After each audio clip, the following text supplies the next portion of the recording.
সবচেয়ে ভাগ্যবান ব্যক্তি সে, ইটস ভেরি ইম্পর্টেন্ট হাদিস এটা। ভাগ্যবান ব্যক্তি সে যার ঘর বড়। সুবহানাল্লাহ, জোরে বলেন। যার কি বড়? ঘর বড়। অনেক মানুষকে আপনি দেখবেন যে ঘর বানায় যে এত বড় করে, ড্রয়িং রুমে গোটা গ্রামের মানুষ এঁটে যাবে, ঠিক কিনা বলেন? বিশাল করে বানিয়েছে।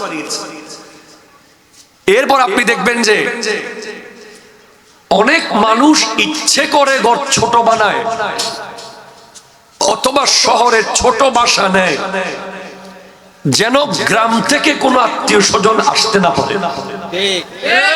কথা জোরে বলেন না, ঠিক কিনা? ফোন করে বলে দেয় যে আমার ঘর তো একটু ছোট, তোমাদের কোনো কষ্ট হয়ে যাবে?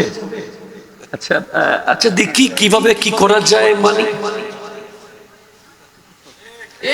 আপনি আশা করে ফোন করেছেন, আপনি তার গ্রামের প্রতিবেশী, পাশের বাসার মানুষ, শহরে যাবেন চিকিৎসা করার জন্য, কিন্তু আপনার শহরে থাকার কোনো জায়গা নাই। খুঁজলে পেয়ে যেতেন, কিন্তু বড় মন করে গেছেন যে আমাদের অমুকের তো বাসা আছে সুগন্ধাতে,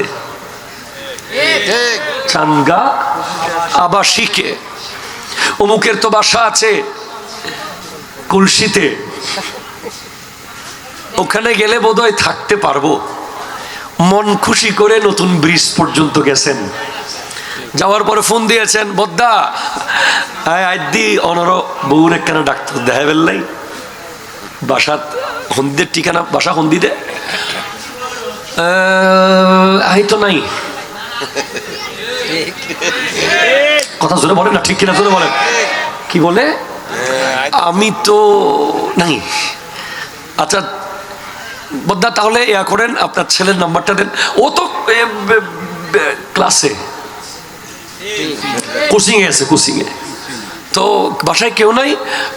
ওরা বোধহয় কেউ নাই। আচ্ছা তুমি তো আসতেছো, আপনি কোথায় আছেন? যে সেখানে আমি আসতেছি।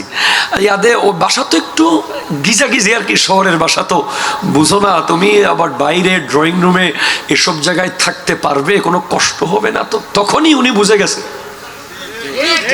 যাকে বলা হচ্ছে উনি বুঝে গেছে যে বদ্দা আর বদ্দা নাই, ঠিক কিনা? জোরে কথা বলেন না।